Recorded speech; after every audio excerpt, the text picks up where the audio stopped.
Sen avances no proxecto do futuro Centro de Saúde de Ribeira, o Concello segue a espera dunha reunión co xerente da área sanitaria de Santiago Barbanza para desbloquear a súa construción. Que tal? Moi boa noite. Nesta reunión intentaríase buscar o emprazamento idóneo para este novo equipamento. De seguido lles ampliamos esta información antes titulares. Pontevedra reclama a Xunta de Galicia que regule a apertura de vivendas de uso turístico. O Concello demanda ao Goberno Autonómico que non inscriba estes pisos sen licenza municipal. Caldas recibe case 1,5 millóns de euros para mellorar a súa carballeira e o Parque do Xardín Botánico. A achega procede do Estado para a posta en valor do patrimonio histórico con uso turístico de Galicia. As festas da Peregrina de Pontevedra xa teñen pregoeira. Teresa Fernández Valdés, produtora audiovisual, será encargada de dar o tiro de saída á Semana Grande da cidade. A Pobra traballa nunha exposición de retratos cos usuarios do centro de día. Hoxe presentouse un adianto da mostra que verá a luz no mes de novembro. Xa está en marcha en Vilagarcía o Campeonato do Mundo de Vela Xuvenil. Ata o domingo día 21, máis de 400 deportistas percorrerán a Ría de Arousa. Estamos nas novas do día. Comezamos.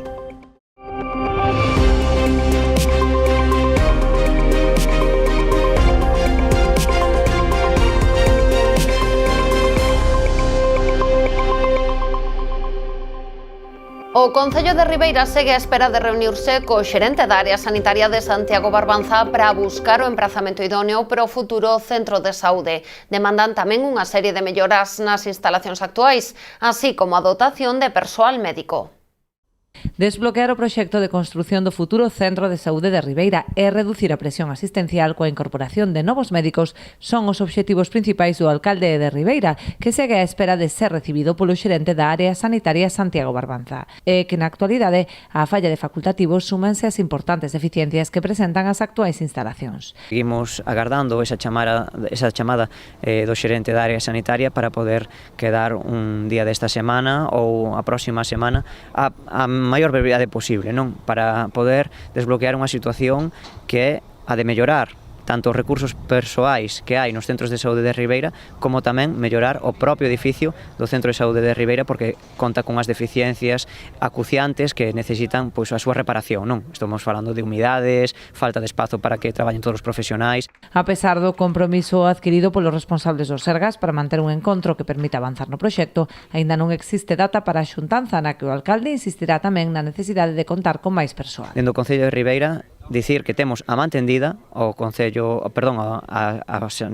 de Sanidade para que na maior brevidade posible de tempo podamos manter esa reunión e, por tanto, ofrecerlle as alternativas que temos en riba da mesa para poder albergar un novo centro de saúde, tendo en conta de que a prioridade máis grande que temos é que haxa profesionais médicos sanitarios que den unha resposta á poboación pois, sen demoras e sen esperas.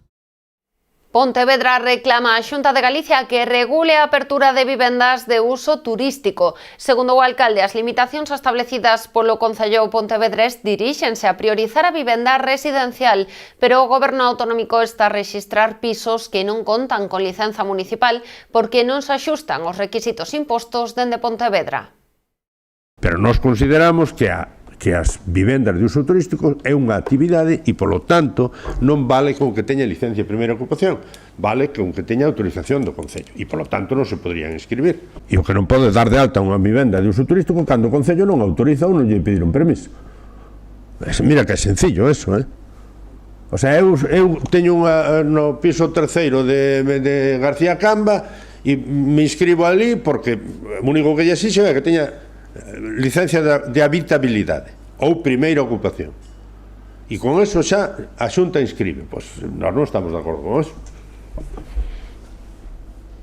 Entón, se dan de alta, pois é responsabilidade da Xunta que este dando alta vivendas cando realmente non teñen autorización municipal. Que eu creo que está máis claro que a auga eso, Como actividade económica, estas vivendas turísticas terían que solicitar licenza no Concello de Pontevedra, polo que axustándose o seu pexón só se autorizarían en edificios completos en baixos ou nos primeiros pisos. Pola contra, a Xunta permite dar de alta estes pisos no rexistro de establecementos e actividades turísticas, achegando únicamente unha declaración responsable asinada polo propietario conforme cumpre as normas. Segundo os datos do Concello, actualmente na cidade hai unhas 400 vivendas de uso turístico rexistradas na plataforma da Xunta sen autorización municipal. Só 29 delas fixeron os trámites correspondentes no Concello.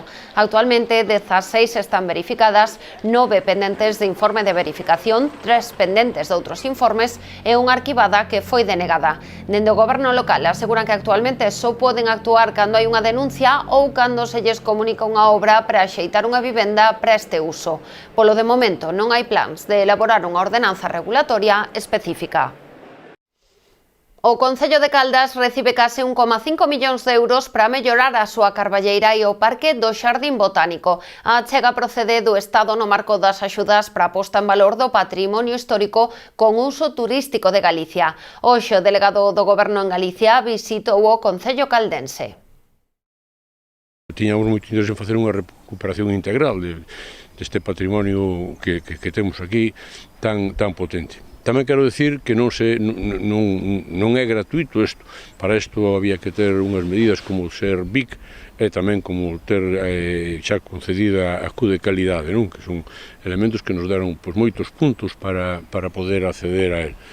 É unha inversión que abrangue máis dun departamento do Concello, non só a recuperación física deste espacio, sino que tamén vai nos permitir facer moitísima difusión, moitísima xestión turística, sendo este un pobo xa con unha certa dosis de presencia turística, de traballo turístico, pois vamos implementala aínda máis. Poñer en valor ni máis ni menos que a importancia que ten para o Goberno de España, a través do Ministerio de Industria e de Turismo, pois este tipo de actuacións. Falamos de preto de 1,5 millón de euros o que se vai a investir ou que acaba de concederlle nesa última resolución por parte do Ministerio para, de algún xeito, a rehabilitación ou mantemento deste entorno. A verdade é que é un entorno absolutamente abraiante, moi bonito e a verdade é que é digno de que poidan ver todas as persoas e poidan disfrutar non só os vecinos de Caldas, senón todo o mundo. A achega recibida por Caldas forma parte dunha axuda de 9 millóns de euros dirixidos ao patrimonio histórico con uso turístico en Galicia. Ademais do Concello caldense, beneficiaránse os municipios da Coruña, Boborás e Soutomaior. Pedro Blanco sinalou que neste eido os investimentos do Goberno en territorio galego ascenden a 65 millóns de euros. A estes 9 millóns de euros hai que sumar, dixo, os 35 millóns das actuacións nos establecementos da rede de paradores ou os máis de 22 millóns de euros do Plan de Recuperación do Goberno que xestiona a Xunta para actuacións nesta materia.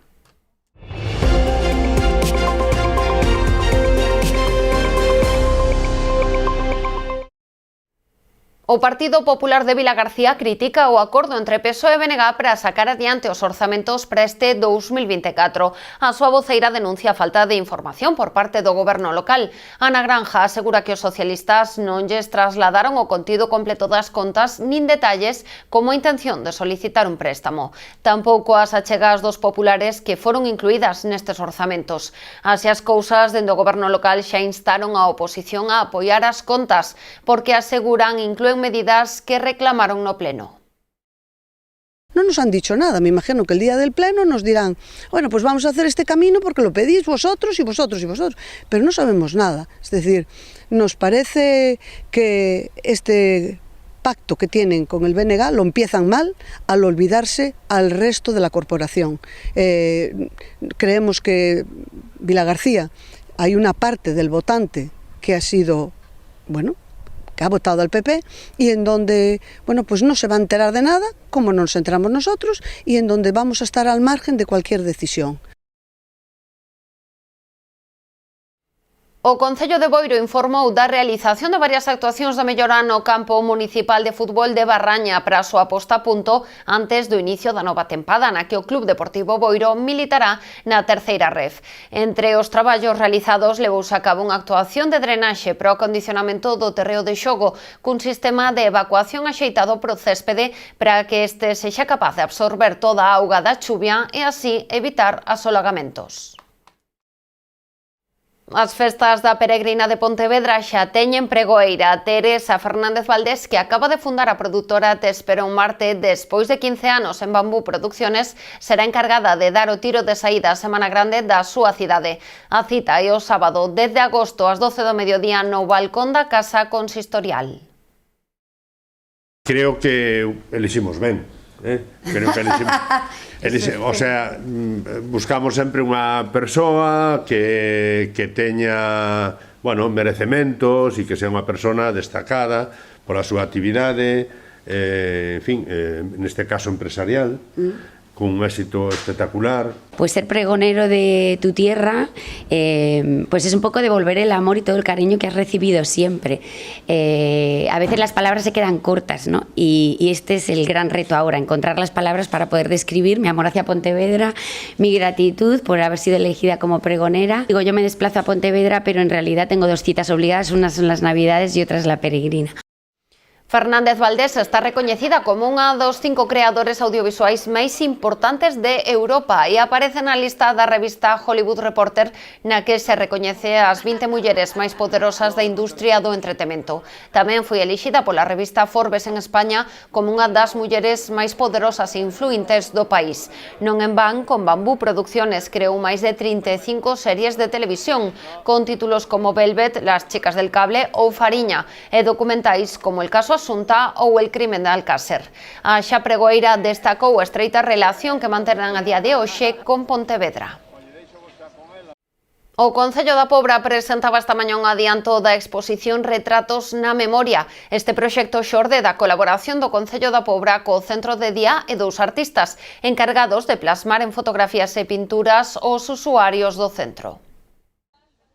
O obxectivo de Paola e o pincel de Andrés, dous colombianos afincados na Pobra, está detrás de Retratos na Memoria, un proxecto artístico que busca plasmar a experiencia de vida dos usuarios do Centro de Día da Pobra. Decidimos levar adiante esta actividade cando coñecimos xa a día de hoxe a dous pobrenses nados en Colombia, a Paola e a Andrés, cando veñen a falar con nós e di que el pois que pinta, que fai retratos e a partir de aí é cando pois empezamos a elaborar o programa Retratos na Memoria, porque nos parecía unha actividade, como saben dixeron, que reflexa a través das faccións da imaxe dunha persona pois a súa propia historia de vida, non? Unha vez que este proxecto se expuxo no Centro de Día, a verdade é que tivo moi boa acollida tanto polas persoas usuarias como tamén pois polos familiares que os acompañan.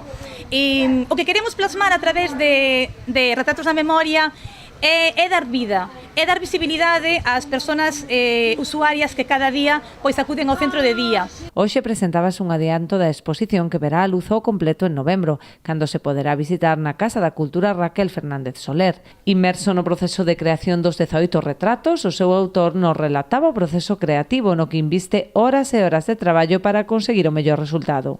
Estoy pintando las 18 horas a la vez, entonces hoy estamos mostrando como el proceso en el que van. Son alrededor de 5 o 6 sesiones por cada una de las pinturas, entonces toma un tiempo largo llevarlas a cabo, cada una de las pinturas. En vista deste adianto, o resultado está a ser do máis positivo, especialmente para os usuarios do Centro de Día, que están a gozar da experiencia de converterse en modelos artísticos. Pues para min foi unha experiencia moi boa. Estou moi contenta, salín bastante ben, un pouco seria, pero é unha boa experiencia. Facemos unha pausa para a publicidade e voltamos de contado.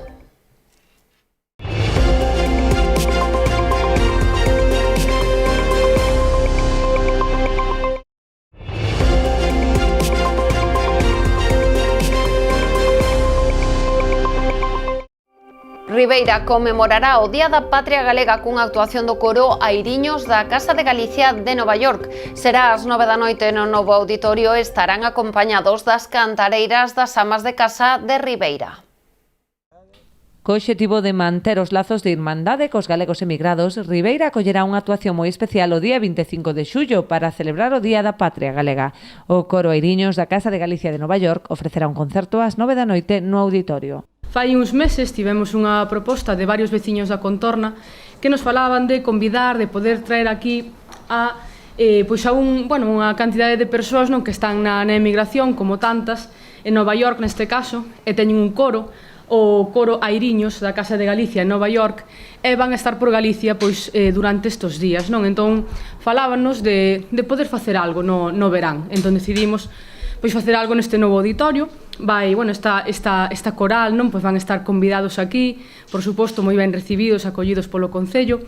É unha actividade, unha idea que grazas a esta proposta veciñal decidimos levar a cabo.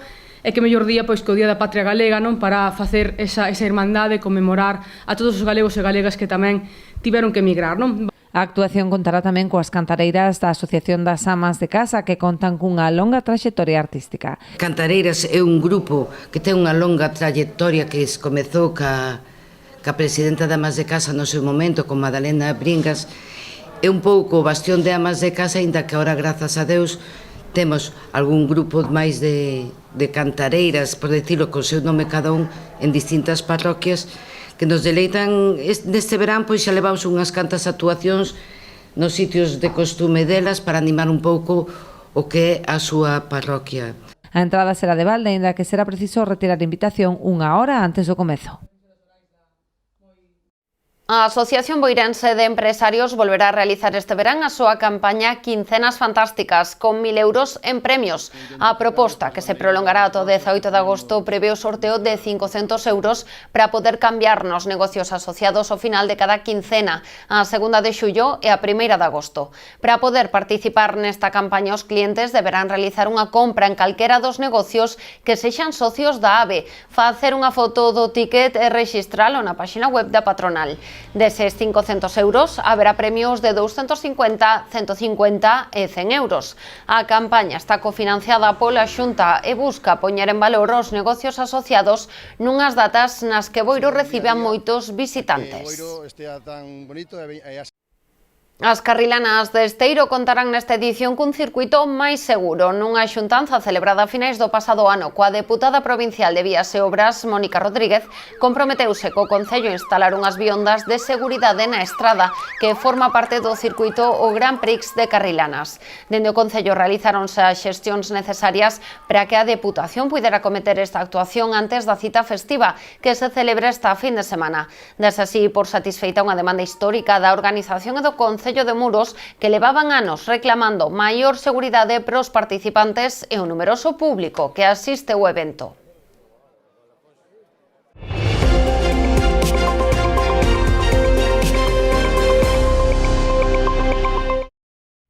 Xa está en marcha en Vilagarcía o Campeonato do Mundo de Vela Xuvenil. A inauguración celebrouse onte pola tarde enchendo o centro da vila de ambiente co desfile dos representantes dos máis de 20 países que participan na cita deportiva. Ata o domingo, día 21, máis de 400 deportistas percorrerán a Ría da Arousa. Este Campeonato do Mundo é para as clases 49er, 49er FX e NACRA 17. Moitas das tripulacións xa levan semanas asentadas en Vilagarcía para facerse co campo de regatas. Entre os representantes galegos na categoría 49er hai nomes como o do Arousán, Jacobo García, e o campeón de Europa Xuvenil, o vigués Jaime Wizner. En 49er FX será a viguesa Estela Enríquez. Para esta Real Federación y para mí como presidente es un orgullo recibir en nuestra casa a los más de 200 jóvenes deportistas de 24 países. Todos ellos representan a una nueva generación de olímpicos y muy posiblemente hoy tenemos aquí a los o las medallistas de los próximos Juegos Olímpicos de Los Ángeles 2028. Vilagarcía é unha cidade acolledora, temos unha ría da Arousa que é unha ría espectacular, donde se xuntan a natureza e podemos xuntar o deporte aí nunha perfecta armonía, unha ría onde se pode navegar os 365 días do ano. Seguro que vai a poñer a proba as vosas destrezas. Aguiño acollera este sábado a bandeira Barbanza Arousa das ligas Euskolabel e Euskotren. As dúas regatas presentadas esta mañá disputaránse na enseada do Porto a partires das 5:30 da tarde. A Liga ACT regresa esta vindeira fin de semana a terras galegas. Fará o Aguiño. A localidade ribeirense será sede este ano das regatas das ligas Euskolabel e Euskotren. As dúas probas do máximo nivel competitivo do remo a nivel nacional serán posibles grazas ao patrocinio da Mancomunidade Barbanza Arousa. Para a entidade, a cita deportiva é unha boa oportunidade para seguir promocionando turísticamente esta comarca. A Comunidade Arousa Barbanza pois tamén estamos traballando para que eses visitantes que chegan ao noso territorio coñezan as paraxes naturais nas que vivimos, onde poderán apreciar unha paisaxe pois onde hai un parque natural, un parque nacional, tamén sendeiros onde poderán desfrutar tamén do seu tempo libre. E, evidentemente, todo isto relacionado coa gastronomía. Ese propio sábado 20 tamén haberá nesta zona de Aguiño pois food trucks, haberá espazos onde poder degustar produtos típicos do mar, da nosa terra, e, por tanto, tamén é unha maneira de promocionar o turismo dunha maneira pois ambientalmente sostible e tamén onde hai os participantes desta Liga de Traíñas e tamén todas as persoas que veñen a desfrutar deste deporte pois poderán tamén degustar das nosas maravillas do mar, non? Dende a ACT agradeceron a implicación e a aposta que fixo a Mancomunidade por poder acoller estas dúas regatas. Desde a ACT, toda a xunta directiva e todos os que somos membros da ACT, todos os clubs, 12 clubs máis 8 clubs de chicas, agradecerlle tanto a Arousa Norte como ao Concello de Ribeira en este caso por traer este evento aquí. Creo que é un evento importantísimo dentro do deporte tradicional como é as traíñas. E nada, o sitio que é Aguiño, o Molle de Aguiño é un sitio excepcional para a práctica deste deporte, onde hai as posibilidades de mar aberto e iso quere dicir que pode haber pois oleaxe moi divertido para os remeros e para o espectáculo que é o das traíñas. As dúas regatas terán o formato tradicional, con saída en liña, contando con 4 longos e 3 ceabogas para Euskolabel e 2 longos e unha ceaboga para Euskotren. Os distintos lugares e parroquias de Valga volveronse unir nas Olimpiadas da Aldea. A praia fluvial de Vilarello foi o escenario onde se desenvolveron os distintos retos que compoñen esta iniciativa. Os grupos de mozos e mozas tiveronse que enfrontar a 6 probas diferentes: brilé, fútbol, carreira de sacos, turrasoga, carreira de carretillas e unha xincana. Na edición deste ano, o equipo de Senín resultou o campeón absoluto destas Olimpiadas. Das 6 competicións, fíxose con 3 ouros nas carreiras de sacos e carretillas e no turrasoga. Tamén acadou a medalla de prata no Mundialito de Fútbol. Así a todo, o equipo de Pontevalga puxolle as cousas difíciles. Acadou outras 3 medallas de ouro no brilé, fútbol e na xincana final. Tamén entraron no medalleiro os grupos da Avenida da Coruña e a de Besa. O premio a deportividade foi para Cerneira e Vilarello. En total repartíronse 1.800 euros en premios nunha cita que serve para fomentar a actividade deportiva e os vínculos entre a mocidade dos distintos núcleos do municipio. Ata aquí chegou a edición deste mércores 17 de xullo das Novas do Día. A actualidade volve mañá a Canal Rías Baixas a partir das 9:30 da noite. Sexan felices.